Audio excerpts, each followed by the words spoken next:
السلام علیکم ورحمۃ اللہ وبرکاتہ۔ بسم اللہ الرحمن الرحیم۔ سورہ بقرہ کا رکوع نمبر 8 ہے اور آیت نمبر 62 ہے۔ اللہ پاک فرماتے ہیں ان الذین آمنوا، وہ لوگ جو ایمان والے ہوئے، والذین ہادوا، اور وہ لوگ جو یہودی ہوئے، والنصارى، اور جو نصرانی ہوگے، والصابئین، اور جو صابی ہوگے، من آمن باللہ والیوم الآخر، اور جو اللہ پہ ایمان لائے اور آخرت پہ ایمان لائے، وعمل صالحا، نیک عمل کیا، فلہم اجرہم عند ربہم، ان کا اجر ان کے رب کے پاس ہے، ولا خوف علیہم ولا هم یحزنون، نہ ہی ان کے اوپر کوئی خوف ہوگا نہ ہی وہ غمگین ہوں گے۔ ہم جو سورہ بقرہ کا مطالعہ کر رہے ہیں، اس میں ہم نے دیکھا کہ جو پہلے 4 رکوع تھے ان میں 3 طرح کے لوگوں کا ذکر کیا گیا تھا کہ ایک وہ طبقہ تھا کہ جنہوں نے قرآن سے بھرپور فائدہ اٹھایا، یعنی کہ ایمان والے لوگ۔ دوسرا ذکر کیا گیا کہ جنہوں نے بالکل اس کا انکار کر دیا، یعنی کہ کافر لوگ۔ اور تیسری کیٹیگری میں جو ہے وہ منافقین شامل تھے۔ 4 رکوع کے بعد ہم یہ دیکھتے ہیں کہ چوتھے رکوع سے لے کے 10ویں رکوع تک مسلسل بنی اسرائیل کا ذکر ملے گا، یہاں تک کہ اب ہم 8ویں رکوع پہ آ چکے ہیں، اور اس رکوع میں اللہ تعالیٰ نے اس قوم کے کچھ واقعات کو بیان کیا ہے۔ تو اہل علم یہ فرماتے ہیں کہ یہاں پہ محض جو ہے واقعات بیان کرنا مقصد نہیں ہے، بلکہ ان واقعات کے پیچھے جو انسان کی فکری اور نظریاتی طور پہ جو غلطیاں ہوتی ہیں، خامیاں یا کمیاں ہوتی ہیں، تو ان کی وجہ سے پھر اس جیسے واقعات جو ہیں وہ سامنے آتے ہیں۔ لہٰذا کسی بھی واقعے کا بیک گراؤنڈ دیکھنا چاہیے کہ آخر اس کے پیچھے ان کے کرنے والوں کی سوچ کیا تھی، نظریہ کیا تھا، جس کی وجہ سے وہ یہ عمل کر رہے تھے۔ تو لہٰذا اس پورے رکوع میں جو ہے اس قوم کی جو ہے فکری اور نظریاتی خامیوں کو جو ہے وہ بیان کیا جا رہا ہے۔ اس رکوع کی جو پہلی آیت مبارکہ ہے، یہ بہت ہی وسعت والی آیت مبارکہ ہے۔ اس کے بارے میں بہت مختلف انداز سے مختلف مباحث جو ہیں مفسرین کرام نے کی ہیں۔ یہاں سے جو پہلا مسئلہ اٹھایا جاتا ہے اسے وحدت ادیان کا مسئلہ کہا جاتا ہے،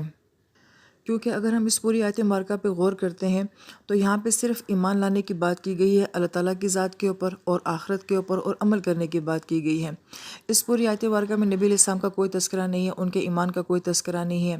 لہٰذا اس آیت کو دلیل بنا کے بہت سارے جو ہم دیکھتے ہیں کہ مکاتب فکر بنے، یا بہت سارے مذاہب کے لوگوں نے جو سوچ اختیار کی، اس کے لیے انہوں نے دلیل یہ آیت مبارکہ دی کہ نبی علیہ السلام کو ماننا تو ضروری نہیں ہے، کیونکہ اس آیت مبارکہ میں بھی صرف اللہ تعالیٰ کی ذات کے اوپر اور آخرت کے اوپر ایمان لانا ضروری ہے۔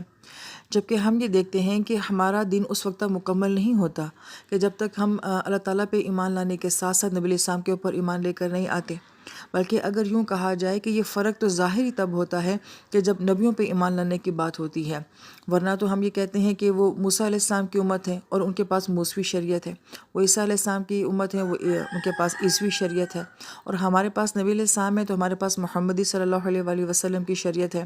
اور ان کے درمیان میں تو جھگڑا یہی ہے کہ یہ ایک دوسرے کے نبی کو ماننے کے لیے تیار نہیں ہے، ایک دوسرے کی کتاب کو ماننے کے لیے تیار نہیں ہے۔ تو اگر نبیوں پہ ایمان لانا ضروری نہیں ہوتا تو پھر یہ سارا جھگڑا ہی کیوں ہوتا، پھر یہ سارا مسئلہ ہی کیوں کھڑا ہوتا۔ لہذا یہ جو وحدت ادیان کا نظریہ تھا، یا بعض علماء کرام نے اس کو فتنہ بھی کہا ہے، اگر ہم اس کا پس منظر دیکھتے ہیں تو ہمیں یہ چیز تصوف میں بہت نظر آتی ہے، اور اس کا تعلق بالخصوص ہمارے ہندوستان کے ساتھ بہت زیادہ ہے، جہاں ہمہ اوس کا نظریہ جو ہے یہ ان لوگوں نے پیش کیا۔ لہٰذا یہ لوگ کہتے تھے کہ مسجد، مندر، چرچ یہ سب ایک ہی چیز ہیں۔ لہذا جب یہ سب ایک ہی چیز ہیں اور سب جگہ پہ ایک ہی خدا کی بات ہوتی ہے، پھر شریعت کی کیا ضرورت باقی رہے گی، اور پھر نبی علیہ السلام کی جو ہے یا کسی بھی نبی کی جو ہے وہ ضرورت کیا باقی رہے گی۔ لہٰذا یہ عقیدہ یا یہ سوچ جو ہے یہ تصوف کے ذریعے ہندوستان میں بہت پھیلا۔ پھر سیاست کے میدان میں ہم یہ دیکھتے ہیں کہ اکبر بادشاہ نے، جو کہ بظاہر تو ان پڑھ تھا مگر عقل والا تھا، کہ اس نے یہ بات محسوس کر لی تھی کہ پورے ہندوستان پہ حکومت کرنے کے لیے، عوام کو ایک جگہ اکٹھا کرنے کے لیے جو سب سے بڑی رکاوٹ ہے وہ مذہب ہے۔ جب یہ مذہب درمیان سے نکل جائے گا تو پھر ان کے اوپر حکومت کرنا آسان ہو جائے گی۔ لہٰذا وہاں سے بھی ایک نظریہ بنا کہ تمام مذاہب کو اکٹھا کر کے کوئی ایک مذہب جو ہے وہ رائج کیا جائے، اور اس نے پھر اس کی تائید کے لیے جن علماء کرام سے مدد لی، تو اس کے دربار میں ابو فضل اور فیدی جیسے علماء جو ہیں وہ بیٹھے تھے، جنہوں نے ایک نظریہ جو ہے وہ قرآن سے پیش کیا۔ اور وہ نظریہ کیا تھا؟ عالمات کے لیے بالخصوص ان باتوں کا جاننا ضروری ہے کہ وہ یہ کہتے تھے کہ دنیا کا جو 1000 سال ہوتا ہے وہ اللہ تعالیٰ کے نزدیک ایک دن شمار ہوتا ہے۔ لہذا ہر 1000 سال کے لیے اللہ تعالیٰ کا ایک نظام ہوتا ہے، اور دوسرے 1000 سال کے لیے جو ہے وہ کوئی دوسرا نظام ہوتا ہے۔ لہذا انہوں نے کہا کہ اب 1000 سال جو ہے وہ مکمل ہو چکا ہے، دوسرا 1000 سال جو شروع ہو رہا ہے، اب اس کے لیے کوئی نیا مذہب ہونا چاہیے، کوئی نیا طریقہ کار ہونا چاہیے۔ جو ہم کہتے ہیں مجد الف ثانی رحیم اللہ تعالیٰ، تو الف ثانی جب ان کو کہا جاتا ہے تو الف ہزار کو کہا جاتا ہے اور ثانی دوسرے کو کہا جاتا ہے، کہ ان کے بارے میں یہ کہا جاتا ہے کہ جو آنے والا ہزار آ رہا تھا عرصہ،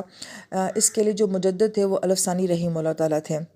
لیکن ان کی شخصیت کے بارے میں تو ہم اکثر جمہور علماء جو ہیں وہ متفق ہے کہ ان کو الف ثانی کا جو ہے وہ خطاب دیا گیا، لیکن اکبر بادشاہ کو ان علماء کرام نے یہ پٹی پڑھائی کہ اب چونکہ ایک نیا 1000 سال کا جو ہے وہ ایک عرصہ شروع ہو رہا ہے، تو اس کے لیے اب نئے دین کی ضرورت ہے، دین میں تجدید کی ضرورت ہے، اور انہوں نے پھر جو ہے وہ ہندوستان میں ایک مذہب رائج کرنے کا نظریہ پیش کیا۔ پھر اس کے بعد علماء کرام فرماتے ہیں کہ یہی چیز جو ہے وہ گاندھی لے کے بھی چلے، کہ انہوں نے بھی اسی نظریے کو جو ہے اپنی سیاست کی بنیاد بنایا کہ تمام ہندوستان کو ایک جگہ اکٹھے کرنے کے لیے اور اس کو ٹوٹنے سے بچانے کے لیے یہ ضروری ہے کہ سب کا کوئی ایک مشترکہ مذہب جو ہے وہ پیش کیا جائے۔ یہاں تک کہ اب جا کے جو آواز لگتی ہے وہ سیکولزم کی لگتی ہے، اور سیکولزم میں وہ یہ بات یا یہ نظریہ پیش کرنے کی کوشش کرتے ہیں کہ مذہب کی کوئی اتنی اہمیت نہیں ہے، آپ سچ بولیں، آپ ایماندار ہوں، آپ کسی کو دھوکہ نہ دیں، آپ جھوٹ نہ بولیں، جو ہر جگہ جو ہے وہ انصاف ہونا چاہیے، لہذا اس کے لیے تو کسی عقیدے کی ضرورت نہیں ہے، اس کے لیے تو کسی مذہب کی ضرورت نہیں ہے کہ کون سا مذہب ہے جو اس کے خلاف بات کرے گا۔ تو لہٰذا وہ کہتے ہیں کہ یہ چیزیں ہونا بہت ضروری ہیں، مذہب کا ہونا اتنا ضروری نہیں ہے۔ لہٰذا ان تمام نظریات کو جاننے کے بعد اس آیت مبارکہ کو جب ہم یہ دیکھتے ہیں تو وہ گویا کہ دلیل میں یہ آیت مبارکہ پیش کرتے ہیں کہ دیکھیں یہاں پہ بھی تو اللہ پاک نے نبی علیہ السلام کا کوئی نام نہیں لیا ہے، لیکن اس کے باوجود اللہ پاک نے آخر میں فرمایا کہ ان کے اوپر کوئی خوف نہیں ہوگا اور نہ ہی وہ غمگین ہوں گے۔ تو علماء کرام یہ فرماتے ہیں کہ ہم تو جو بنی اسرائیل کی ساری ہسٹری پڑھ رہے ہیں اس میں بار بار ہم آیات کا ایک تکرار دیکھتے ہیں کہ اللہ پاک فرماتے ہیں کہ اوفی بعہدی، اوفی بعہدی کن، کہ تم میرا وعدہ پورا کرو میں تمہارا وعدہ پورا کروں گا۔ بار بار جو ہے وہ میثاق کی بات کی جاتی ہے، تو یہ وہ کون سا میثاق تھا، یہ کون سا عہد تھا؟ تو اس کے بارے میں جو علماء کرام کے اقوال ملتے ہیں کہ ایک تو ہمارا میثاق تھا اللہ تعالیٰ کے ساتھ، الست بربکم کا، کیا میں تمہارا رب نہیں ہوں؟ یہ روحوں نے جو ہے اللہ پاک کے ساتھ ایک عہد کیا تھا، لیکن اللہ پاک نے جو ہے نبیوں سے بھی یہ ایک عہد لیا تھا کہ ہر نبی جو ہے وہ اپنے سابقہ نبی کی جو ہے وہ تائید کرے گا اور آنے والے نبی کی جو ہے وہ بشارت دے گا، یہ بھی ایک طرح کا میثاق تھا۔ اور میثاق کی ایک تیسری قسم جو بیان کی جاتی ہے کہ جس میں ہر نبی سے جو ہے وہ نبی پاک صلی اللہ علیہ وآلہ وسلم کے آخری نبی ہونے کی تصدیق کی گئی تھی، کہ ہر نبی جو ہے وہ اپنے دور میں جب آئے گا تو وہ آخری نبی الزمان صلی اللہ علیہ وآلہ وسلم کی جو ہے وہ بشارت دیں گے، اور ہر نبی نے جو ہے یہ عہد پورا کیا کہ وہ نبی علیہ السلام کی جو ہے وہ بشارت دے کے دنیا سے گئے ہیں۔ لہٰذا اگر یہ چیز اتنی ضروری نہ ہوتی تو پھر اس کو میثاق کا نام کیوں دیا گیا، اسے عہد کا نام کیوں دیا گیا، اور بار بار یہ عہد جو ہے وہ بنی اسرائیل کو کیوں یاد دہانی کے لیے جو ہے سنایا جاتا ہے؟ لہٰذا اس لیے علماء کرام یہ فرماتے ہیں کہ ہمیں اس بات کو سمجھنا چاہیے کہ اصل جو مذہب تھا وہ اسلامی تھا، آدم علیہ السلام سے ابتدا ہوئی ہے تو وہ گویا کہ اسلام لے کر ہی آئے ہیں، تو جس طریقے سے اسلام جو ہے وہ ابتدا ہی سے تھا، اسی طریقے سے نبی علیہ السلام کی جو نبوت ہے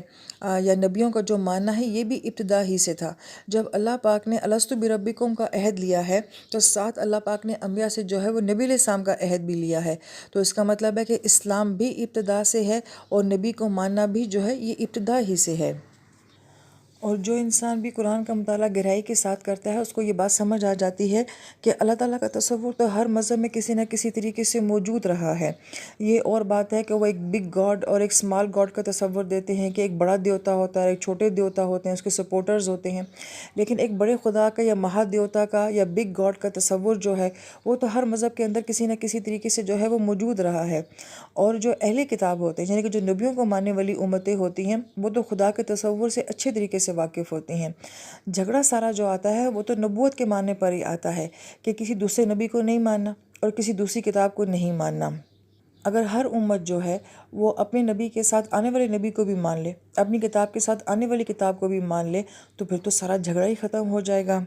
لہٰذا یہ آیت مبارکہ کا ایک اہم پہلو تھا جس کے بارے میں مفسرین کرام نے اپنی کتابوں میں بہت زیادہ لکھا ہے۔